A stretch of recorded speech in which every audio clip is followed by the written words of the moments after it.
Oke, jadi yang pertama kita akan membahas tentang pengertian indeks harga. Menurut KBBI, indeks harga adalah daftar harga sekarang yang dibandingkan dengan harga sebelumnya menurut persentase untuk mengetahui turun naiknya suatu harga barang. Dari pengertian tersebut dapat ditarik bahwa indeks harga mengacu pada perbandingan antara harga rata-rata pada tahun yang dihitung dengan harga rata-rata pada tahun sebelumnya. Nah, terus kenapa sih perhitungan indeks harga tuh sangat dibutuhkan? Indeks harga adalah salah satu hal penting dalam kegiatan ekonomi nasional. Indeks harga dapat digunakan untuk beberapa hal, misalnya sebagai indikator pengukuran kegiatan perekonomian secara general, sebagai gambaran tentang tren dalam perdagangan, juga sebagai rujukan bagi pedagang untuk menentukan harga barang dagangnya, sekaligus penentuan jumlah barang. Jenis-jenis indeks harga. Yang pertama ada indeks harga konsumen atau IHK.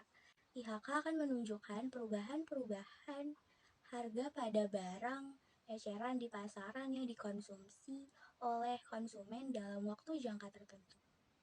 Angka IHK menunjukkan perbandingan harga barang atau jasa yang dibeli konsumen. Barang atau jasa yang dihitung ialah barang atau jasa yang dianggap dapat mewakili kegiatan belanja konsumen. Barang atau jasa ini tentu saja selalu berubah-ubah dari waktu ke waktu mengikuti pola konsumsi dari konsumen itu sendiri. Indeks harga produsen IHP, angka IHP akan menunjukkan perbandingan atau perubahan harga barang atau jasa yang dibeli produsen. Barang yang bisa dibeli produsen ialah bahan mentah atau bahan setengah jadi. Apa yang membedakan IHP dan IHK? IHP akan melakukan perhitungan tingkatan harga barang yang dimaksud pada awal distribusi, sementara itu IHK melakukan perhitungan yang sama pada tingkatan harga eceran. Indeks harga petani. Indeks satu ini berfokus pada harga yang harus dibayar dan atau diterima oleh petani. Kebijakan pemerintah yang berkaitan dengan sektor pertanian pasti akan sangat terasa bagi rakyat.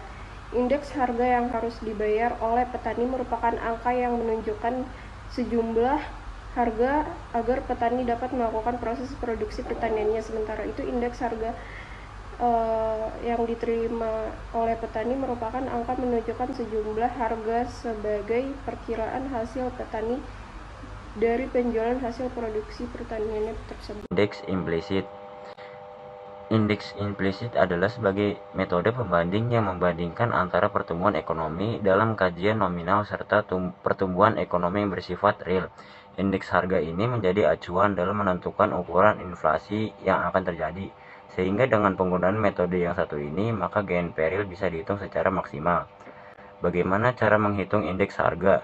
1. Dengan metode less pay rest.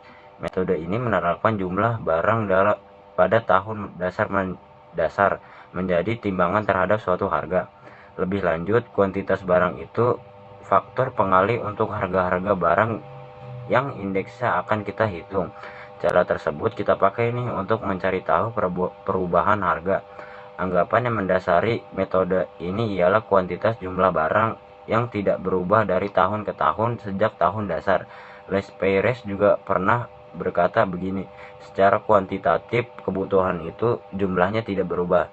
Metode Paasche. Metode ini memakai jumlah atau kuantitas barang pada tahun yang berjalan atau tahun yang dipakai sebagai timbangan terhadap harga. Dalam metode Paasche ini mengasumsikan bahwa jumlah barang itu bisa mengalami perubahan dari tahun ke tahun. Lalu kemudian ada metode Marshall-Edgeworth. Metode ini menghitung dengan cara menggabungkan jumlah tahun dasar dengan jumlah tahun berjalan. Nah, habis itu langsung dikalikan dengan harga pada tahun dasar atau harga pada tahun berjalan. Sekarang saya akan membacakan tujuan dari indeks harga. Yang pertama, digunakan sebagai alat ukur dalam melihat tingkat ekonomi dari satu periode ke periode lain. Kedua, mengukur tingkat inflasi dalam negara. Ketiga, digunakan oleh pedagang untuk menentukan harga jual produk. Keempat, pedoman untuk mengatur upah gaji buruh serta menyesuaikan kenaikan gaji buruh jika terjadi inflasi. Dan yang terakhir, menjadi pedoman dalam pengambilan keputusan atau kebijakan yang dilakukan oleh pelaku usaha ataupun pemerintah. 7. Ada peranan indeks harga dalam ekonomi. Yang pertama, indeks harga grosir menggambarkan dengan tepat tentang tren perdagangan. Yang kedua, indeks harga juga dapat diterima oleh petani guna menggambarkan tingkat kemakmuran bidang agraria. Yang ketiga, indeks harga dapat dipergunakan untuk pedoman bagi pembeli berbagai jenis barang. Maksudnya adalah harga barang yang beli dapat untuk dibandingkan dengan indeks harga eceran atau grosir, supaya dapat diukur efisien dalam pembelian barang yang bersangkutan. Yang terakhir, indeks harga barang-barang konsumsi ialah suatu pedoman dalam mengatur gaji buruh atau untuk menyesuaikan kenaikan gaji buruh pada saat inflasi. Di sini saya akan menjelaskan manfaat indeks harga. Yang pertama ada untuk mengetahui pengaruh kenaikan harga komoditas mengenai beli daya konsumen. Dua, ada untuk dijadikan indikator ekonomi untuk mengetahui tingkat inflasi. Yang ketiga, ada untuk mengetahui fase kenaikan pendapatan masyarakat. Yang keempat, untuk dijadikan ukuran besarnya biaya produksi yang dikeluarkan.